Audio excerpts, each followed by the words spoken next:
நாளை புத்தாண்டு, ஆங்கில புத்தாண்டு. நம்முடைய சேனலை பார்க்கும் அத்தனை பேருக்கும் ஆங்கில புத்தாண்டு வாழ்த்துக்களை தெரிவித்துக் கொள்கிறோம். நம்ம மட்டும் வாழ்த்து தெரிவித்தோமா? ஸ்டாலினும் வாழ்த்து தெரிவிச்சிருக்கார். அவங்க அப்பாவெல்லாம் தமிழ் புத்தாண்டுக்கு வாழ்த்து தெரிவிக்க மாட்டாங்க. தீபாவளிக்கு சொல்ல மாட்டாங்க. தீபாவளிக்கு வாழ்த்தே கிடையாது. அதுக்கு கிண்டல் அடித்து நீங்கள் வாழ்த்தையே சொல்ல வேணாம்ப்பா, நீங்கள் வாழ்த்து சொன்னால் உருப்படாது, நல்ல மனுஷங்க வாழ்த்து சொல்லணுன்னதுக்காக என்ன பிடிச்சி சிலையில் போட்டு கரெக்டாக தீபாவளிக்கு உன்னை வெளியில் வரவிடாதுன்ட்டார். இவங்களுக்கு எடுபடி இருக்கிற சில காவல்துறை அதிகாரிகள் கரெக்டாக தீபாவளி அன்னைக்கு உள்ளே வச்சுட்டாங்க. அதனால் இப்போ என்ன சொல்கிறாருன்னா, ஆங்கில புத்தாண்டு அதுக்கு வாழ்த்து சொல்கிறார். தமிழர்கள் கொண்டாடக்கூடிய தீபாவளிக்கு வாழ்த்து சொல்ல மாட்டார். அதனால் வாழ்த்து சொல்லியிருக்காரு. அதுவும் புதுசாக சொல்லியிருக்காரு. என்னென்னு கேட்டால் 2.0 மாதிரி இந்த ஆங்கில புத்தாண்டில் திமுக ஆட்சி மலரும். அது இந்த 2.0ங்கிறது அவசகுணம். ஏன்னா அந்த படத்தை பார்த்தவங்களுக்கு தெரியும். அதில் அப்படியே எந்திரனா வந்த ரஜினிகாந்த் கடைசி படம் முடிவில் தூளாக போயிடும். 2.0 தூளாக போயிடும். அது அவசகுணம். அது மாதிரினா உங்களுக்கு அழிவு காத்துக்கிட்டு இருக்குன்னு தான் அர்த்தம். புத்தாண்டு அது மாதிரி நல்ல விஷயத்தை பேசுங்கன்னா, அழிந்து கொண்டிருக்கும் ஒரு திரைப்படம், அழிந்து விட்ட ஒரு ரோபோவை உதாரணம் காட்டி 2.0 ஆட்சி மலருங்கிறீங்க. சகுனமே சரியில்லை. சரி, அதனால் பகல் கனவு காண்காதீர்கள். 1 கோடி போனதுனால இனி அது நடக்காது. அதனால் 2.0 ஆட்சியெல்லாம் அமையாது. ஏதோ ஆங்கில புத்தாண்டு சொல்லிட்டு போனீங்கன்னா அதோடு விட்டுடலாம். அதனால் உதாரணமே தப்பு. அடுத்து என்ன சொல்கிறாருன்னா, 2010 ஆங்கில புத்தாண்டு இருட்டில் பிறக்குதான். 12 மணிக்கு பிறக்குது இல்லை, ஆங்கில புத்தாண்டு இருட்டில் பிறக்குது. எங்கள் உதயசூரியன் வந்து தான் அது வெளிச்சத்தை கொடுத்த புத்தாண்டை மலரச் செய்கிறதுங்கிறது. இந்த உதயசூரியனை பட்டா போட்டு கொடுத்தாச்சுன்னு நினைக்கிறேன். சூரியனுங்கிறது அது என்ன உலகத்துக்கே கடவுள். உலகத்தில் இருக்கிற அத்தனை மக்களும் சூரியனை கும்பிட்றாங்க. இவங்களுக்கு வந்து திமுகவுடைய ப்ராப்பர்ட்டி ஆச்சுன்னு பட்டா போட்டு கொடுத்த மாதிரி எங்கள் உதயசூரியன் வந்து தான் புத்தாண்டையே பறக்க வைக்குதுங்க. இருட்டில் பிறக்கும் புத்தாண்டை எங்கிறது தான் பிறக்குது. அவருக்கு ஒன்றும் புரியலை. தமிழ் புத்தாண்டு நீங்கள்லாம் விரும்பாத, உங்கள் அப்பா விரும்பாத தமிழ் புத்தாண்டு இருட்டில் பிறக்காது. ஆங்கில புத்தாண்டு தான் இருட்டில் பிறக்கும். தமிழ் புத்தாண்டு காலையில் சூரிய உதயத்துக்கு அப்புறம் தான் பிறக்கும். எப்போவுமே தமிழ் புத்தாண்டுக்கும் சூரியனுக்கும் மிகப்பெரிய ஒற்றுமை உண்டு. ஏன்னு கேட்டிங்கன்னா, தமிழ் புத்தாண்டு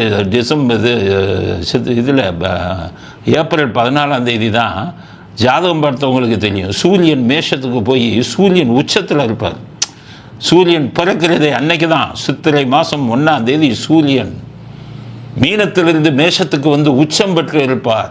உச்சம் பெற்றதோடு வந்து அவர் வந்து புத்தாண்டை ஆரம்பித்து வைப்பார். ஸோ சூரியன் அது. நீங்கள் உதய சூரியன்னு பிடிச்சிக்கிட்டு அப்படி உதாரணம் சொன்னீங்கன்னா இதுக்காச்சும் சொல்லியிருக்கலாம். தமிழ் புத்தாண்டுக்கு எங்கள் உதய சூரியன் வந்து உதித்ததுக்கப்புறம் தான் புத்தாண்டு வரும். தமிழ் புத்தாண்டு ஆங்கிலத்துக்கு போயிட்டார். இருட்டில் பிறக்கும் இங்கிலீஷ் புத்தாண்டை எங்கள் உதய சூரியன் வந்து தமிழில் கொடுக்குது. உதய சூரியனை உங்களுக்கு ஒதுக்குனா அந்த சூரியன் படுற பாடு கடவுளுக்கு தான் தெரியும் சொல்லிட்டார். அதனால் தமிழ் புத்தாண்டு தான் அவங்க சொல்ல மாட்டாங்களே. இன்னொன்று என்னென்னா, இப்போவே தைப்பொங்கலில் வரப்போகுது. அந்த பொங்கலுக்கே நீங்கள் சன் டிவியும் கருணாநிதி டிவியும் பாருங்கள். அது இப்போ அந்த தமிழ் புத்தாண்டு மாதிரி இப்போ நிகழ்ச்சிகள்லாம் போடுவாங்க. அவங்க அப்பா சொல்லிட்டு அவ்வளோதான். உலகத்தில் நீ எத்தனை பேரியா 10 கோடி தமிழ் இப்போ அழுதியா, எங்கள் அப்பா சொல்லிட்டாரியா, சித்திரை கிடையாதுன்னு. நல்ல வேலை இந்த ஜெயலலிதா வந்து இந்த சித்திரை 14 மறுபடியும் கொண்டு வந்தாங்க. இல்லைன்னா அந்த சித்திரை 14 அழிச்சிருப்பாங்க. அதனால் அவர் ரொம்ப கேர்ஃபுல்லாக சொல்கிறார். இப்போ தமிழ் அப்புறம் இந்த பொங்கல் என்ன சொல்லிட்டாரு தெரியுமா? இன்னொன்று, பொங்கல் வந்து திராவிட பொங்கலாம். அந்த பொங்கலுக்கு பேர் தமிழர் திருநாள்னு பேர். பொங்கலுக்கு உண்மையான பேர் தமிழர் திருநாள். ஆனால் இவர் என்ன சொல்கிறார்? பொங்கல் திராவிட பொங்கலை கொண்டாடுங்கிறார். இவங்க சொன்னால் கேட்கணும்ல. திராவிட பொங்கல் அதில் திராவிட பொங்கல்னு எப்படி வரும்? இப்போ ஆந்திரா, தெலுங்கானா இதெல்லாம் திராவிட மாநிலம் இல்லை. அங்கே போனால் ஆந்திரா இதெல்லாம் போனால் இவங்களுக்கு வந்து அங்கே அவங்க சொந்த ஊராக இருந்தாலும் உள்ளே விட மாட்டாங்க. ஆனால் அங்கே வந்து பொங்கல் கொண்டாடுறதில்லை. ஆங்கில இதில் ஆந்திராவில் அவங்க மகர் சாந்தின்னு அவங்க ஒரு விழா கொண்டாடுவாங்க. மகர் சாந்தி பொங்கல் கிடையாது.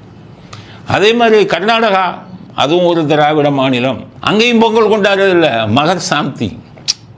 சரி, இன்னொரு திராவிட மாநிலம் கேரளா, அங்கேயும் இல்லை. இந்த நீங்கள் நம்ம தமிழ்நாடு ஒட்டி இருக்கிற இந்த வயநாடு, திருவனந்தபுரம், இடுக்கி, இங்கே மட்டும்தான் அறுவடை நாள்னு அவங்க தனியாக கொண்டாடுவாங்க. பொங்கலுங்கிறது அவங்களும் யூஸ் பண்ணுறதில்ல. அவங்கெல்லாம் ஓணம் தான் மெயின் அவங்களுக்கு. இவர் என்ன சொல்கிறாரு, பொங்கல் கொண்டாடாதவனெல்லாம் இது அவங்கள சேர்ந்து கொண்டாடுற பொங்கல்டா, தமிழர் திருநாளாவது மண்ணாங்கட்டியாவது. நாங்கள் பேர் வச்சுட்டோம் திராவிட முன்னேற்ற கழகம், எல்லாமே திராவிட தான், தமிழன் கிடையாது அப்படின்ட்டு. இப்போ என்ன சொல்லிட்டாரு, அங்கே வந்து திராவிட பொங்கல் கொண்டாடுங்கடான்ட்டு. அதுக்கடுத்தது விளையாட்டு போட்டி வைங்கிறது. என்ன விளையாட்டு போட்டின்னா, கிரிக்கெட்டு போட்டி நடத்துங்கிறது, கபடி போட்டி நடத்துங்க, எல்லாத்துக்கும் பரிசு கொடுங்க திமுக சார்பில். அது எதுக்குன்னா, அந்த விஜய் பக்கம் இளைஞர்கள் பூரா போயிட்டான், அவனை திருப்புறதுன்னா எதையாச்சும் இங்கே விளையாட்ட சொல்லி ஏதாச்சும் பரிசு கொடுத்தா ஏதாச்சும் ஓட்டு போடுவான் அப்படின்னு இளைஞர்களை கவர போகிறாங்களாம். அதுக்காக கிரிக்கெட் போட்டி தமிழர்களின் போட்டியா? இங்கிலாந்துக்காரன் கண்டுபிடிச்சது. அது என்ன கிரிக்கெட் போட்டி வைக்கிறீங்க? தமிழர்கள் போட்டி வைங்க, கிரிக்கெட் போட்டி. அதுக்கடுத்தது கபடி போட்டி. கபடியும் தமிழ்நாட்டில் அது வந்து ஸ்டேட்டு தான் இருக்கலாம், மாநில இதாக இருக்கலாம், மாநில விளையாட்டு கபடி தான். ஆனால் பங்களாதேஷ்லேயும் வந்து நேஷ்னல் ஸ்போர்ட் வந்து கபடி தான். அப்போ வட இந்தியாவில் இப்போ பஞ்சாப் எங்கெல்லாம் பார்த்தீங்கன்னா கபடி தான் வந்து மாநில இது.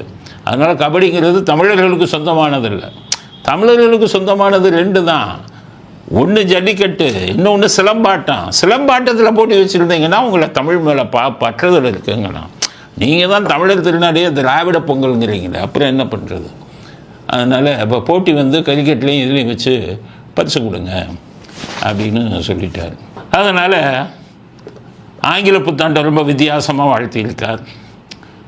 அதனால் நீங்கள் இதில் பாருங்கள், பொங்கல் அன்னைக்கு அவங்க டிவிகளில் என்னென்ன கூத்து பண்ணுறாங்க அப்படிங்கிறது தான். அதனால் நம்முடைய சப்ஸ்கிரைபர்ஸ் எல்லாத்துக்கும் ஆங்கில புத்தாண்டு வாழ்த்துக்களை தெரிவித்துக் கொள்கிறோம். ஸ்டாலினுக்கு நாங்கள் தெரிவிக்க மாட்டோம், அது அவர் வேணும், ஏன்னா அவர் வந்து திராவிட என்னென்னமோ சொல்கிறாரு.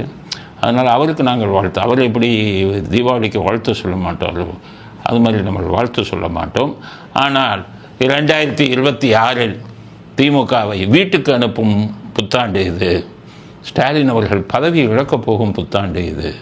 அப்படி ஒரு புத்தாண்டாக இது அமையட்டும் அப்படிங்கிறத நம்ம கும்பிடக்கூடிய இறைவன்கிட்ட கேட்டுக்குவோம் அப்படிங்கிறது தான் புத்தாண்டு செய்தி அப்படிங்கிறத கருத்தை பதிவு செய்ய விரும்புகிறோம். அடுத்தது விஜய்க்கு சிதம்பரம் அவர் வாழ்த்து தெரிவிச்சிருக்காரு. அதாம புத்தாண்டு வாழ்த்துக்கள் தான் நினைக்கிறேன். சிதம்பரம் என்ன சொல்ல, விஜய்க்கு நல்வாழ்த்துக்கள், ஆனால் நீங்கள் ஜெயிக்க முடியாது, அரசியலுக்கு வந்திருக்கிறதுக்கு உங்களுக்கு வாழ்த்துக்கள், ஆனால் நீங்கள் ஜெயிக்க முடியாது, இண்டி கூட்டணி தான் ஜெயிக்கும். விஜய் அவர்களுக்கு நல்வாழ்த்துக்கள். அவர் முயற்சி வெல்லாது, இந்தியா கூட்டணி தான் வெல்லும், அதில் ஒன்றும் சந்தேகமே கிடையாது என் மனசில் அப்படின்னு வாழ்த்துலேயே சொல்லியிருக்காரு. அந்த பக்கம் பார்த்திங்கன்னா அவங்கெல்லாம் உள்ளே போய் அவங்க நம்ம பிரவீன் சக்கரவர்த்தின்னு அவரை வச்சுக்கிட்டு விஜய்கிட்ட பேச வைக்கிறாங்க. இந்த பக்கம் சிதம்பரம் இல்லைல்லப்பா இந்திய கூட்டணி தான் ஜெயிக்குங்கிறாரு. 50 சீட்டு பேரெல்லாம் பேசி முடிச்சிட்டதா செய்தி வருது. ராகுல் காந்தியே பேசிக்கிட்டு இருக்காரு. கரூர் சம்பவம் நடந்தோடனே ராகுல் காந்தி தான் முதல்ல விஜய்க்கு ஃபோன் பண்ணி don't worry we will be with you, கவலைப்படாதீர்கள் நாங்கள் உங்களுடன் இருக்கிறோம்னு சொல்லியிருக்காரு. ஆனால் இங்கே காங்கிரஸ்காரங்க எத்தனை வேஷம் போடுறாங்க பாருங்கள். 50 சீட்டுக்கு பேசி முடிச்சுட்டு இண்டி கூட்டணி தான் ஜெயிக்கும். காங்கிரஸ் தலைவர்கள்லாம் டெல்லியில் கேட்டாங்களாம். அப்போ இவர் சொல்லிட்டாரான், அது என்னென்னு நீங்கள் தமிழ்நாட்டுக்கு என்ன தீர்க்கதரிசியா, தமிழ்நாடு சொல்லிட்டாரான் இண்டி கூட்டணி தான் தமிழ்நாட்டில் ஜெயிக்கணும். உங்களுக்கு எப்படி தெரியும்? எத்தனை ஒப்பீனியன் போல் நடத்துனீங்க? அதனால் கனவில் மிதந்து கொண்டிருக்கிறார் சிதம்பரம் அவர்கள். விஜய்க்கு அவர் வாழ்த்துக்கள் தெரிவித்தது, அது புத்தாண்டு வாழ்த்தாக இருந்தாலும் சரி, இல்லை மற்ற வாழ்த்தாக இருந்தாலும் சரி, நீங்கள் வந்து ரெட்டை வேஷம் போடுறீங்க உங்கள் கட்சி அப்படிங்கிறது தான். அதனால் வாழ்த்துக்களும் ரெட்டை வேஷம் தான் அப்படிங்கிறது அடுத்த செய்தி. அடுத்தது சன் டிவி வந்து பொங்கலுக்கு என்ன பண்ணுறாங்க, அவங்க பயங்கரமான ஆள். அதாவது யாருமே சன் டிவி பார்க்காதீங்கன்னு சொல்லியிருக்கேன். திமுகவை பிடிக்காதவர்கள் யாருமே சன் டிவியை பார்க்காதீங்க. இப்போ விஜய் ரசிகர்களுக்கு வந்துடுச்சு. என்ன பண்ணுறாங்க, விஜயுடைய படம் ஜனநாயகன் முன்னாடியே ரிலீஸ் ஆகுது. ஏற்கனவே உங்கள்கிட்ட சொல்லிட்டோம் 10ஆம் தேதியே, 9ஆம் தேதி. ஸோ இவங்க என்ன பண்ணிட்டாங்க, அதுக்கு எதிராக பராசக்தியை கொண்டாந்து இந்த படத்தை தோக்கடிக்கணும் அப்படின்ட்டு 10ஆம் தேதி ரிலீஸ்ன்ட்டாங்க. ஸோ இப்போ என்ன ஆகுது, 14ஆம் தேதி பொங்கல் அன்னைக்கு பயங்கர ஹவுஸ்ஃபுல் ஆகும் எல்லா படமும். சன் டிவி அதை கெடுக்கணும். சமீப காலமாக என்ன பண்ணுறாங்கன்னா, சன் டிவியில் விஜய் பாட்டே போடுறதில்ல. அந்த கேடிவியில் படம் போடுற எல்லா படத்துலேயும் விஜய் படம் ஒன்று கூட போடுறதில்ல. விஜய் ரசிகர்கள் நல்லா நோட் பண்ணிக்கோங்க. விர்ச்சுவல் வேரியர்ஸ் ஐடியில் இருக்கீங்கள, நல்லா நோட் பண்ணிக்கோங்க. சன் டிவி உங்கள் தலைவர் படத்தை பாய்காட் பண்ணுறாங்க, போடவே மாட்டேங்கிறாங்க. அது புகார் வந்துடுச்சு.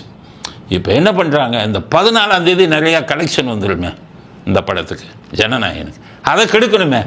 என்ன பண்ணலான்னா கழகத்தை முடி விடுறாங்க. 14ஆம் தேதி சன் டிவியில் இதில் 14ஆம் தேதி அஜித் நடித்த மங்காத்தா படத்தை ரிலீஸ் பண்ணுறாங்க, ரீரிலீஸ். அது சன் டிவி கையில் தான் இருக்குது. அப்போ இந்த விஜய் படத்துக்கு ஒரு கூட்டத்தை குறைக்கணும். ஒரு பக்கம் பராசக்தி, இன்னொரு பக்கம் அன்றைக்கி அஜித் படத்தை ரீரிலீஸ் பண்ணால் அஜித் ரசிகர்கள் யாரும் அங்கே போகாமல் இங்கே வந்துடுவாங்க. எவ்வளோ கெடுதல் பண்ணுறாங்க. இவங்ககிட்ட உள்ள ஒரு பெரிய விஷயம் என்னென்னா, இவங்க பண்ணுவாங்க கெடுதல், ஆனால் வெளியிலேயே தெரியாது, ரொம்ப ரகசியமாக பண்ணுவாங்க.